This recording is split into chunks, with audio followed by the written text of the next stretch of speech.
वो आधा हिस्सा जिसके बगैर सच पूरा नहीं होता, वो है अर्ध सत्य।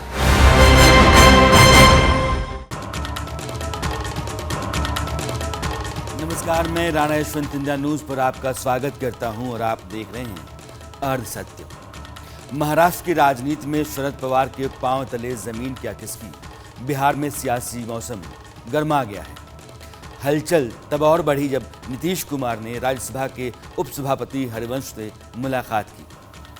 इस मुलाकात को अगर आप इस लिहाज से देख रहे हैं कि हरिवंश जेडीयू के राज्यसभा सांसद हैं और नीतीश चूंकि इन दिनों अपने सांसदों विधायकों से मिल रहे हैं, लिहाजा हरिवंश से भी इसी सिलसिले में वो मिले, तो कई तरह की चूक होगी। मैं आपको बताना चाहता हूं कि हरिवंश जेडीयू के वे नेता हैं जिन्होंने जेडीयू के एनडीए से अलग होने के बाद भी राज्यसभा के उपसभापति पद को नहीं छोड़ा और ना ही बीजेपी ने उनको लेकर कोई ऐतराज़ किया। अलबत्ता उनको प्रधानमंत्री मोदी पसंद भी करते हैं। जब नए संसद भवन का उद्घाटन हुआ तो हरिवंश उस आयोजन में गए, जबकि जेडीयू ने उसका बैकआउट किया था। नीतीश की पार्टी ने हरिवंश को पानी पी पी कर उस जाने पर कोसा था। हाँ, ये ज़रूर है कि नीतीश कुमार ने खुद से कभी हरिवंश पर कोई हमला नहीं किया, यानी कि उनके साथ रिश्ता पुराना वाला ही रखा। दोनों की पटती है और उधर हरिवंश को बीजेपी भी भाव देती है। प्रधानमंत्री मोदी कई आयोजनों में उनसे अपने जुड़ाव को जताते रहे हैं। मिसाल के लिए आपको एक छोटा सा बयान मैं सुना देता हूँ। जी के लिए जो सम्मान और अपनापन मेरे मन में है, इन्हें करीब से जानने वाले लोगों के मन में है, वही अपनापन और सम्मान आज सदन के हर सदस्य के मन में भी है। ये भाव, ये आत्मीयता हरिवंश जी की अपनी कमाई हुई पूंजी है। उनकी जो कार्यशैली है, जिस तरह सदन की कार्यवाही को वो चलाते हैं, उसे देखते हुए ये स्वाभाविक भी है। सदन में निष्पक्ष रूप से आपकी भूमिका लोकतंत्र को मजबूत करती है। इस तरह के कई बयान हैं पीएम के हरिवंश को लेकर, और आप सच पूछिए तो वे नीतीश कुमार और प्रधानमंत्री नरेंद्र मोदी के बीच की कड़ी है। इसीलिए नीतीश कुमार ने कभी इस बात का दबाव हरिवंश पर नहीं डाला कि जब हम बीजेपी से अलग हो गए तो आप भी पद छोड़ दीजिए। इसलिए इस मुलाकात के मायने खास हैं। नीतीश कुमार और हरिवंश के बीच 1.5 घंटे बात हुई। आखिर क्या बात हुई? हाल की कुछ घटनाएं आपको बता रहा हूं और फिर आप सोचिएगा कि हरिवंश से नीतीश की मुलाकात का मकसद क्या हो सकता है। बिहार के राज्यपाल विश्वनाथ आर्लेकर अभी दिल्ली में थे और यहाँ उन्होंने बीजेपी के कुछ बड़े नेताओं से मुलाकात की। इस घटनाक्रम को आप ठीक से समझिएगा। इससे पहले पटना में उनसे यानी कि राज्यपाल से मिलने के लिए नीतीश कुमार गए थे। जब वे निकल रहे थे, उसी समय लगभग बिहार के पूर्व डिप्टी सीएम और बीजेपी के नेता सुशील मोदी राजभवन जाते हुए देखे गए। राजभवन से निकलते वक्त सुशील मोदी ने पत्रकारों से कहा कि नीतीश कुमार का राज्यपाल से मिलकर निकलना और मेरा मिलने जाना महज एक संयोग है। अब संयोग ही तो राजनीति में हर तरह का योग का आधार बनता है, कई तरह के प्रयोग की बुनियाद बनता है। वह भी सुशील मोदी निकल रहे हैं जिनकी नीतीश कुमार से कितनी छनती है और किस तरह से नीतीश के लक्ष्मण की तरह रहे जब बिहार में जेडीयू और बीजेपी की सरकार थी, यह जगजाहिर है। ये बात दीगर है कि अभी वे कह रहे हैं कि नीतीश अपने विधायकों और सांसदों से इसलिए मिल रहे हैं क्योंकि उनकी पार्टी किसी भी समय टूट सकती है। नेता इतने नाराज हैं। सुशील मोदी को सुनिए। बिहार में भी बगावत की स्थिति बन रही है, क्योंकि नीतीश कुमार ने पिछले 17 साल में कभी भी विधायकों और सांसदों को कभी मिलने के लिए 1 मिनट भी समय नहीं दिया। साल भर लोगों को इंतजार करना पड़ता था। अब वो प्रत्येक विधायक सांसद को आधा घंटा समय दे रहे हैं। और विशेष करके जब से नीतीश कुमार ने राहुल गांधी को एक प्रकार से अगली लड़ाई के लिए नेता स्वीकार कर लिया और तेजस्वी यादव को अपना उत्तराधिकारी बना दिया, तब से जनता दल में विद्रोह की स्थिति है। कोई भी जनता दल का विधायक सांसद है तो राहुल गांधी को स्वीकार करने के लिए तैयार है और नहीं तेजस्वी यादव को। और इसलिए, और देखिए बड़ी संख्या में जो सांसद हैं उनको मालूम है कि उनका टिकट कटने वाला है। पिछले बार 17 सीट मिली थी, यानी क्या इस बार जनता दल को 17 सीट मिलेगी? और इसलिए, और आज की स्थिति में 8-10 से ज्यादा सीट मिलने की कोई गुंजाइश नहीं है। तो जो सांसद है उनको भी लगता है कि पता नहीं उनका भविष्य क्या होगा। फिर नीतीश कुमार के बाद जनता दल का कोई भविष्य नहीं है, सारे लोग अपना भविष्य अंधकार में देख रहे हैं और इसलिए एक भागदड़ की स्थिति है। और नीतीश कुमार अगर अपना ये निर्णय वापस लेते हैं कि उत्तराधिकारी तेजस्वी यादव नहीं होगा तो एक अलग बात है, नहीं तो पार्टी टूट की स्थिति है। पार्टी में टूट की स्थिति है, ये सुशील मोदी कह रहे हैं। जानते हैं, राजनीति में पिछले दरवाजे से ही बड़े हिसाब किताब बिठाए जाते हैं और ज़रूरी नहीं कि जो कहा जाए वह सही ही हो। सेना में कवर फायरिंग जब दी जाती है तो मकसद ये होता है कि अपने साथी जवान को सेफली निकाल लिया जाए या फिर वहाँ पहुँचा दिया जाए जहाँ उसको जाना है। मतलब ये है कि टारगेट पूरब की तरफ हो तो फायरिंग पश्चिम की तरफ भी हो सकती है। राजनीति भी कमोबेश ऐसा ही है। इसलिए सुशील मोदी के बयान को आप हूबहू वैसा ही ना लें। अगर वे राज्यपाल से मिलने जाते हैं, उससे पहले नीतीश राजभवन से निकलते हैं और यह संयोग है तो फिर 3-4 बातों का जवाब ढूंढा जाना चाहिए। पहली बात यह कि हाल ही में तेजस्वी यादव के तहत आने वाला स्वास्थ्य विभाग जो है, उसके डीजी हेल्थ ने करीब 500 लोगों का ट्रांसफ़र किया और अगले ही दिन डिपार्टमेंट के अपर मुख्य सचिव के ओएसडी ने उस ट्रांसफ़र को रद्द कर दिया। ऊपर से जांच भी बिठा दी गई। भला ऐसा क्यों हुआ? कहा यह जा रहा है कि तेजस्वी और नीतीश के बीच अब तनातनी बढ़ गई है और स्वास्थ्य विभाग के सारे तबादले नीतीश की मंजूरी के बगैर किए गए थे, इसलिए यह झटका दिया गया। अगर कोई कहता है कि यह अधिकारियों की आपसी लड़ाई थी, तो फिर इस बात का जवाब ढूंढा जाना चाहिए कि 21 जून को नीतीश कुमार ने कैबिनेट बैठक अचानक स्थगित क्यों कर दी। कहा गया कि कुछ कारण ऐसे थे जिनको टाला नहीं जा सकता था, यानी कि अपरिहार्य थे। कारण बताया नहीं गया, फिर भी दलील यह दी जा सकती है कि कोई वाजिब कारण रहा होगा। ऐसे में इस सवाल का जवाब भी तलाशा जाना चाहिए कि जिस रोज कैबिनेट की बैठक रद्द की गई, उसके एक दिन पहले यानी 20 जून को नीतीश कुमार को तमिलनाडु के दौरे पर तेजस्वी यादव के साथ जाना था, मगर उन्होंने वो दौरा रद्द कर दिया, वो नहीं गए। विपक्षी एकता के लिए नीतीश कुमार का यह दौरा अहम था, लेकिन नीतीश ने अपना जाना कैंसिल कर दिया और आखिर में तेजस्वी को जेडीयू कोटे के मंत्री संजय झा के साथ चेन्नई जाना पड़ा। गठबंधन का नियम कहता है कि सार्वजनिक तौर पर साथी दल को लेकर तीखी टिक्का टिप्पणी नहीं हो जाती और जो विरोधी है उसका काम है मौका मिलते ही हमला करना।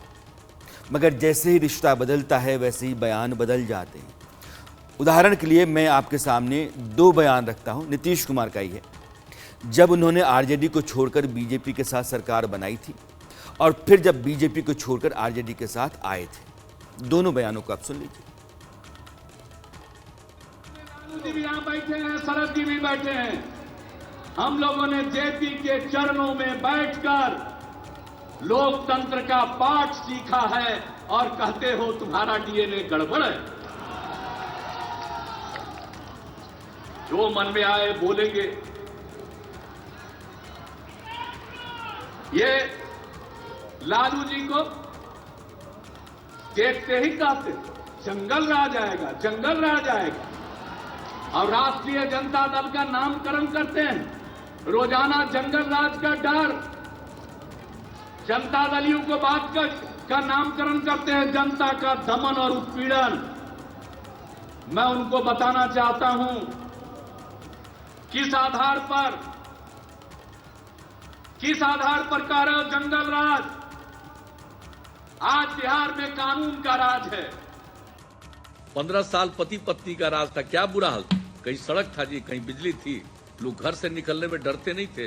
कितना सामूहिक नरसंहार हुआ था, कितना सांप्रदायिक दंगा होता था, क्या नहीं होता था, और सबको हम लोगों ने नियंत्रित किया, संभाला। आज क्या स्थिति है, किसी को डर लगता है? हाँ, कुछ लोग तो गड़बड़ करने वाले लोग होते ही है। आप कुछ भी कर लीजिए, सब लोगों का दिमाग ठीक नहीं होगा, कुछ तो बाएं दाएं सोचने वाला रहता ही है, तो इधर उधर करे, उस पर कार्रवाई होती है। न हम लोग किसी को बचाते हैं, न किसी को फंसाते हैं।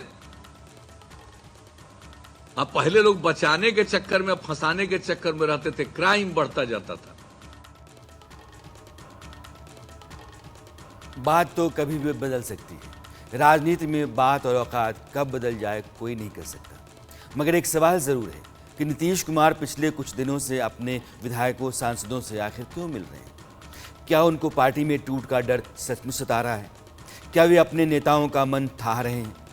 क्या वे जानना चाहते हैं कि उनके साथ उनके नेता हैं या नहीं? हो सकता है कि वे ऐसा कर रहे हों, लेकिन पार्टी के भीतर कोई ऐसा नेता नहीं है जो नीतीश के खिलाफ विधायकों सांसदों को लामबंद करके बाहर निकल जाए।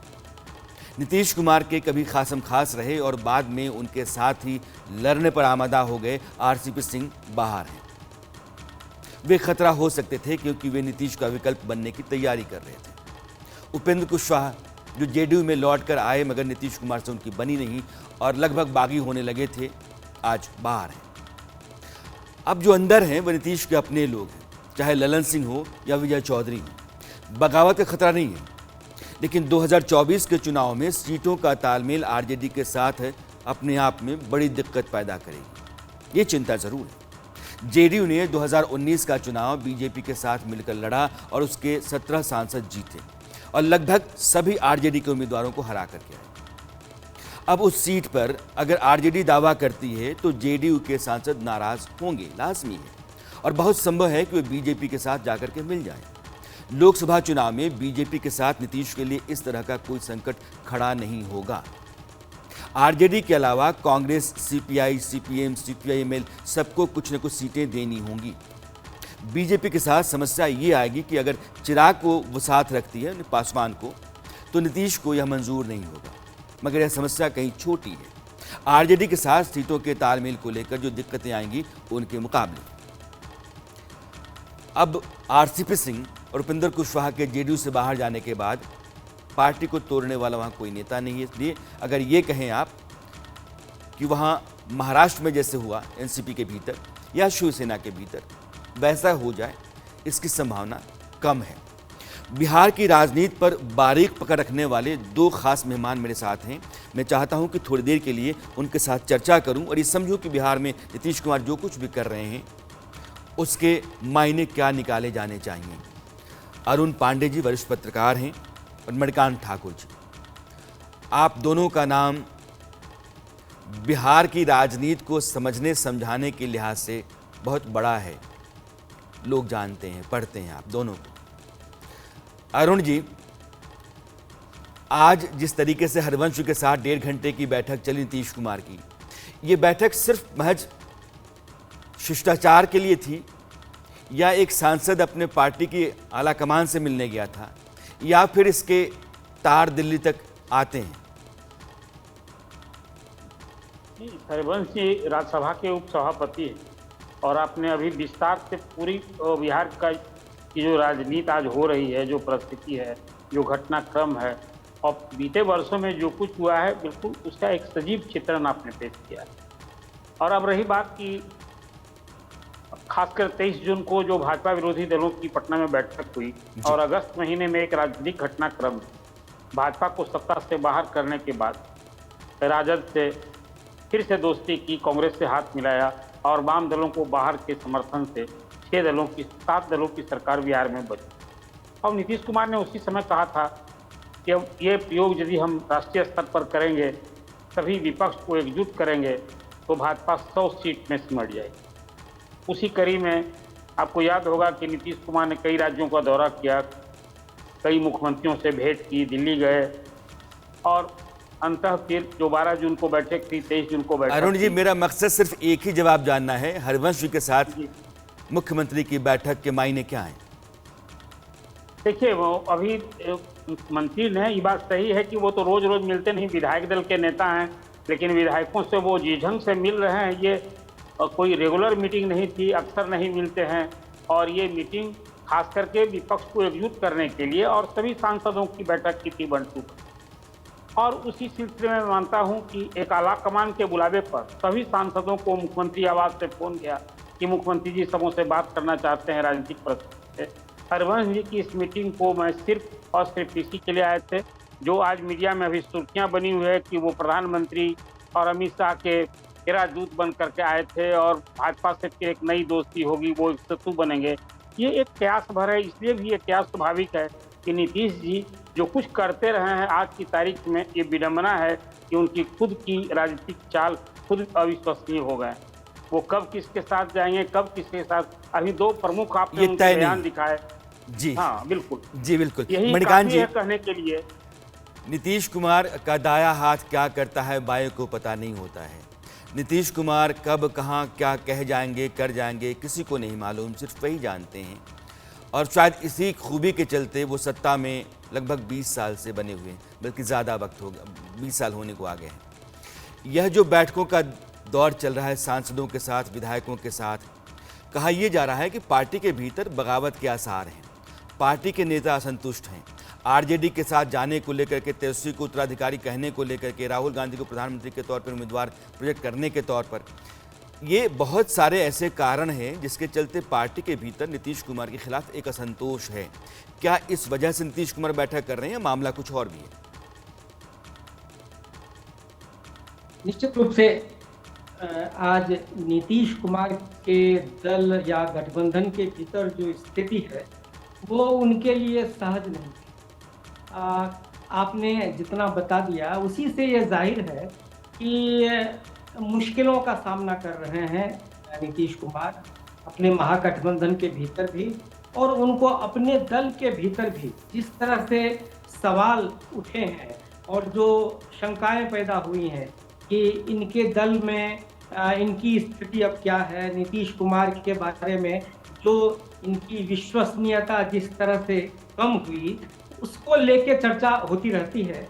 मेरा ख्याल है कि ये जो इनकी बैठकें हुई जो चली और हरिवंश जी के साथ जो हुई, इसमें मूल रूप से दो बातें उभर के सामने आती हैं। एक ये तो कि नीतीश कुमार टटोल रहे हैं अपने साथी जो विधायक हैं और सांसद हैं, उनके मन में क्या चल रहा है, या अगर वो कोई ऐसा निर्णय लें जो कि हो सकता है अभी उस पर नीतीश कुमार को ही ये संदेह हो कि उसमें समर्थन मिल पाएगा कि नहीं, तो वो भी एक तरह से संकेत में पानी था रहे हैं।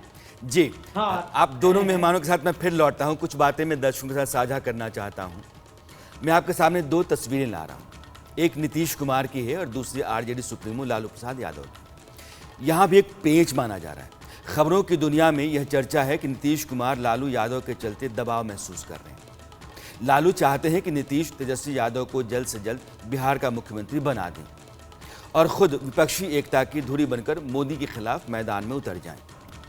लालू प्रसाद विपक्षी एकता के संयोजक के रूप में नीतीश कुमार का नाम बढ़ाना चाहते हैं ताकि बिहार की कुर्सी तेजस्वी के लिए खाली हो सके, मगर नीतीश ऐसा नहीं चाहते।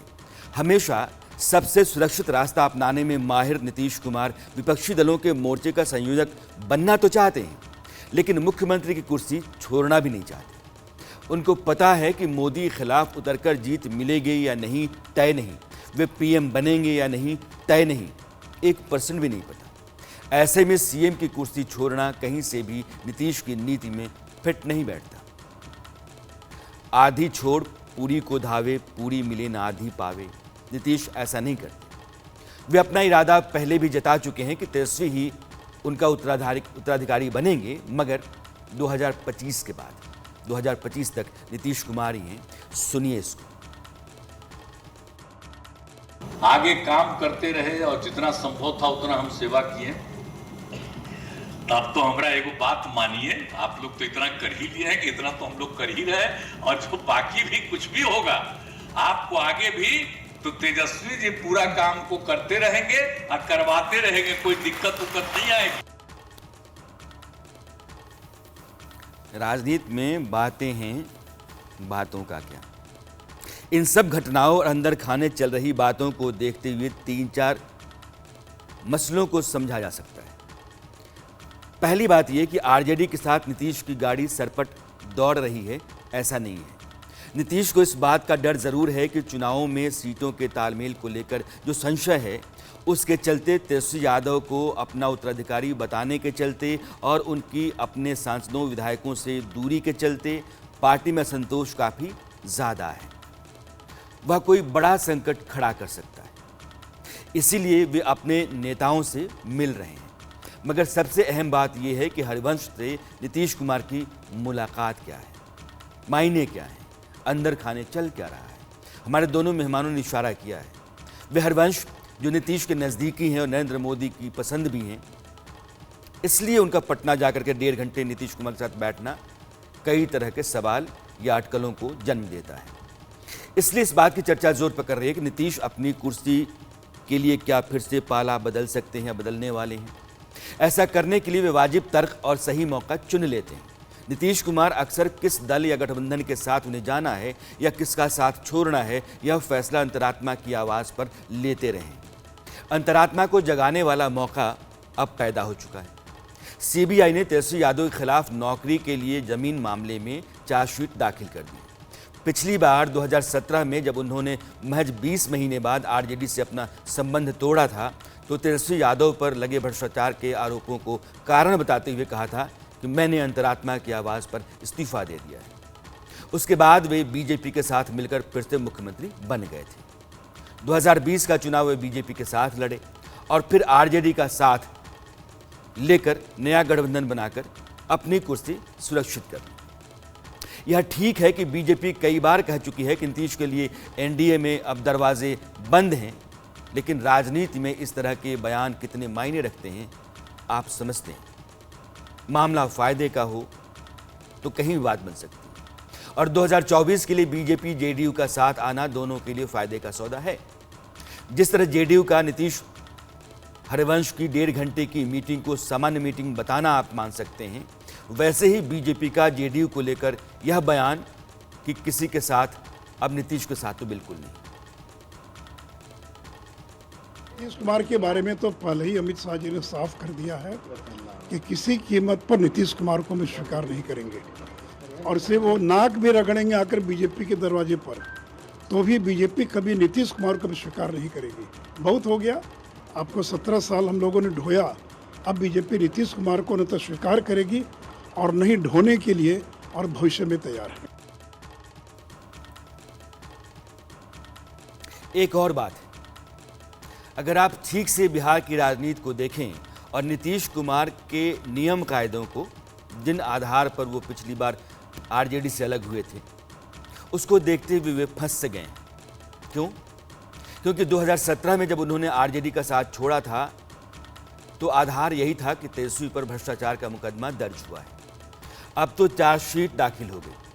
ऐसे में वे आरजेडी के साथ रहते हैं और उनकी अंतरात्मा वाला मामला तूल पकड़ता है तो उनको ये बात चुभेगी। विपक्ष इस बात का ढिंढोरा पीटेगा कि अंतरात्मा भी ईमान से नहीं बल्कि मतलब से जागती है नीतीश कुमार की।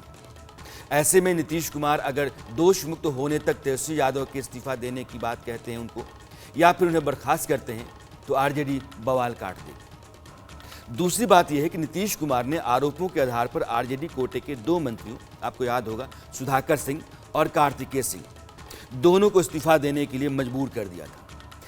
अब अगर वो डिप्टी सीएम तेजस्वी यादव के मामले में चुप रह जाते हैं तो उनकी काफ़ी फजीहत होगी, क्योंकि कहा यही जाएगा कि सिर्फ कुर्सी के लिए ही नीतीश कुमार अंतरात्मा को जगाते हैं, सुलाते हैं, कुछ कर नहीं पाए क्योंकि उनको कुर्सी सलामत चाहिए थी। उनके दीन ईमान सब बस दिखावे के। इन तमाम मुश्किलों और सवालों ने जाहिर है नीतीश कुमार को परेशान कर रखा है, और इसी जगह मैं अपने मेहमानों के साथ चर्चा भी कर रहा हूं। अरुण जी, मैंने 3 कारण बताए हैं। हरिवंश जी के साथ मुलाकात 1.5 घंटे चली, मैंने मान लिया कि उस मुलाकात को आप महज शिष्टाचार की बैठक मान लें, लेकिन तेजस्वी यादव चार्जशीट दाखिल है, मुकदमा दर्ज हुआ तो आपने कहा कि नहीं सरकार तो छोड़ दूंगा, नहीं तो आप हटिए। अब चार्जशीट है तो क्या नीतीश कुमार सरकार के साथ बने रहेंगे या फिर कोई फैसला करेंगे वो? नहीं, जब तेजस्वी के खिलाफ ये जो आरोप में आज चार्जशीट हुआ है, आरोप आया था, तो उस समय जो नीतीश कुमार का स्टैंड था, आपको याद होगा, जब फिर भाजपा से नाता तोड़ा उन्होंने तो अफसोस जाहिर किया था और उन्होंने कहा था कि बीजेपी ने जो कुछ एक परिस्थिति पैदा की, मुझे अफसोस है जो हमने राजद का साथ छोड़ा, मैंने पश्चाताप किया था। तो जो अंतरात्मा की बात करते हैं, उनकी कुर्सी सही सलामत रहे, तो और कुर्सी के लिए वो सब कुछ जो हाल के वर्षों में जो कुछ बदलाव हुआ है, तो उसमें जनता का रोल कहाँ रहा? अब जो आप तो भतीजा ने कभी या बड़े भाई ने जो उन्हें पलटी मार कहा, तो उनके इसी राजनीतिक करतूत के कारण कहा कि वो पलटी मारते हैं। भाजपा से जब नाता तोड़े थे तो भाजपा ने विश्वासघात की बात की। बिहार में जनादेश कुछ और था और नीतीश जी ने 2 बार जो पलटी मारने की बात की कि 2 बार वो भाजपा से नाता तोड़े, 2 बार राजद से नाता तोड़े, तो अंतरात्मा की आवाज़ पर वो कहते हैं कि वो सब कुछ किया, लेकिन जब उन्होंने तेजस्वी को लेकर के जब संबंध तोड़ा था, लालू प्रसाद तो तब भी एक्यूज बन चुके थे, लेकिन तेजस्वी को जब उन्होंने निशाने पर लिया, ये बात सही है कि उस समय राजद का इस हद तक दबाव था, परिस्थितियां कुछ ऐसी आ गई थी जो उन्हें लगता था कि अब साथ चलना बहुत कठिन हो गया है। उन्होंने नाता तोड़ा और भ्रष्टाचार को मुद्दा बनाया। लेकिन अब जब अभी तेजस्वी 4 सीटेड हो गए हैं, तो नीतीश फिर वो राजद से नाता तोड़ेंगे। मुझे लगता है कि अब न तो बिहार की परिस्थिति अच्छी है, और जो बिहार असेंबली का कंपोजिशन है, बिहार में नदी की 2 धारा है, 2 किनारे हैं, एक तरफ राजद है, एक तरफ बीजेपी। अब नीतीश कुमार के लिए जैसा अभी अमित शाह का बयान और फिर जो कुछ बता रहे हैं अभी सुशील मोदी का बयान आपने सुनाया, और मुझे लगता है कि आज की तारीख में बीजेपी की बिहार की को लेकर जो राजनीति है, 40 लोकसभा सीट को केंद्र में रख करके कि नीतीश कुमार को कैसे पॉलिटिकली फिनिश किया जाए, उसमें जो अभी कुछ किरदार आया, आपने उपेंद्र कुशवाहा का नाम गिनाया, आपने चिराग पासवान का नाम गिनाया, मुकेश सहनी है, फिर जीतनराम मांझी हैं, और फिर सम्राट चौधरी को एक कुशवाहा टेस्ट को आगे किया कि ताकि इनका जो कुशवाहा और कोयरी का जो कॉम्बिनेशन इन्होंने बनाया था, तो कुल मिला जो आकर बीजेपी की जो रणनीति अभी है वो नीतीश कुमार दुरुस्त है। मणिकांत जी, हाँ जी, अरुण जी एक अलग समीकरण बता रहे हैं। मुझे लगता है कि वो समीकरण भी बिहार में बीजेपी की बढ़ती ताकत और जीत की बढ़ती संभावनाओं के लिहाज से लोगों को जानना चाहिए, क्योंकि चिराग पासवान, जीतनराम मांझी, उपेंद्र कुशवाहा, वीआईपी, अब ये सब लोग बीजेपी के साथ हैं, तो जातिगत आधार पर वोट परसेंटेज के लिहाज से देखें तो बीजेपी 40% से ऊपर जाकर के राजनीति कर रही है। और आरजेडी के साथ दिक्कत यह है कि उसका वोट जेडीयू को ट्रांसफर नहीं होता है, या फिर जेडीयू का वोट पिछली बार आरजेडी को ट्रांसफर हुआ, लेकिन आरजेडी का वोट जेडीयू को ट्रांसफर नहीं हुआ। नीतीश कुमार पसुपेश में हैं, आरजेडी के साथ चुनाव लड़ करके उनको फायदा होगा या बीजेपी के साथ चुनाव लड़ के फायदा होगा, बीजेपी के साथ जाएंगे तो कितना नुकसान है, बीजेपी के साथ रहेंगे तो कितना फायदा है, जाने का आधार क्या होगा, ये सारा जो सवाल हैं वो बिहार में अभी तैर रहे हैं। और बिहार की राजनीति को जो लोग जानना चाहते हैं, समझना चाहते हैं, वो एक तस्वीर चाहते हैं कि हो क्या रहा है और नीतीश कुमार की गाड़ी जा कहाँ रही है। देखिए, मेरा ख्याल है कि सत्ता राजनीति में अब फजीहत की परवाह कोई नहीं करता। इतनी बार बातें बदली जाती हैं, इतने बार उसूल तोड़े जाते हैं, इतने विरोधाभास देखते हैं कि अब ये इनके कह सकते हैं कि ये राइनो पॉलिटिशियंस हो गए हैं, जो गेंडा राजनीति कर सकते हैं कि उस पर असर नहीं होता है, बिल्कुल निपट स्वार्थ की राजनीति होती है। तो ऐसी स्थिति में ये कयासबाजियां हो सकती हैं, लेकिन मुझे लगता है कि कौन कब किस करवट जाएगा बैठेगा, इसका कोई अंदाजा नहीं लगा सकता। आज आपके कार्यक्रम का शीर्षक है कि नीतीश के मन में क्या है, तो उनके मन में जो है, मन में तो बहुत अच्छी बातें हो सकती हैं। मन में तो उनको ये हो सकता है कि यहाँ 2025 तक उनको लालू जी या तेजस्वी डिस्टर्ब नहीं करें, जिस तरह से वो बिहार का शासन चलाना चाहें चलाने दें। और अगर लोकसभा चुनाव में जो स्थिति बनेगी, जो देश भर में जो विपक्ष की राजनीति में एकजुटता लाने की कोशिश जो नीतीश कुमार ने की, वो अगर फलीभूत हो, उसमें अगर तो कोई ऐसा दिख जाए, नीतीश जी के लिए भी संभावना पैदा हो सके, या कहिए कि अगर भारतीय जनता पार्टी स्पष्ट बहुमत में नहीं आए और तब वो इसी स्थिति में कुछ ऐसा अवसर निकल आए, तो ये सारी बातें मन में उठ सकती हैं। और उनको निश्चित रूप से हरिवंश जी की जहाँ तक बात है, वो जो आके उन्होंने मुलाकात की, तो अभी भी ये मान कर चलिए कि भारतीय जनता पार्टी से नीतीश कुमार का नाता या भीतर का रिश्ता पूरी तरह टूटा नहीं है। ये सूत्र जुड़ा हुआ है। ये प्रमाण है कि हरिवंश जी के खिलाफ ना तो कभी नीतीश जी अमर्यादित होते हैं और ना ही हरिवंश जी ऐसा कुछ बोलते हैं। तो ये तो वहाँ बना हुआ, और इसका लाभ हो सकता है कि राष्ट्रीय जनता दल को एक तरह से जेडी को काबू में रखने, या कह सकते हैं कि उनके मन में ये भय पैदा रहने देने, एक इशारा देने के लिए कि मेरे पास दूसरा विकल्प भी है। यह भी आप बात वाजिब सी कह रहे हैं कि नीतीश कुमार बहुत सारे हथियार आजमाते हैं, किस हथियार का इस्तेमाल किसके लिए कर रहे हैं ये वही जानते हैं। आप दोनों ने आकर के अपनी बात रखी, बहुत बहुत शुक्रिया आप लोगों का। मुझे लगता है कि आपकी बातों से बिहार की राजनीति को समझने में जिन्हों की दिलचस्पी है उनको बहुत सारी तस्वीरें साफ हुई होंगी। एक चेहरे से उतरती हैं नकाबें कितनी, लोग कितने एक शख्स में मिल जाते हैं। वक्त बदलेगा इस बार तो मैं पूछूंगा उससे, तुम बदलते हो तो क्यों लोग बदल जाते हैं। बिहार में नीतीश कुमार और उनकी तरह के नेताओं के लिए शेर बहुत मुफीद बैठता है, या राजनीति पर ही मुफीद बैठता है। अरसत में आज इतना ही। मेरी आपकी मुलाकात कल फिर होती है, तब तक के लिए दीजिए विदा। नमस्कार। वो आधा हिस्सा जिसके बगैर सच पूरा नहीं होता, वो है अर्ध सत्य।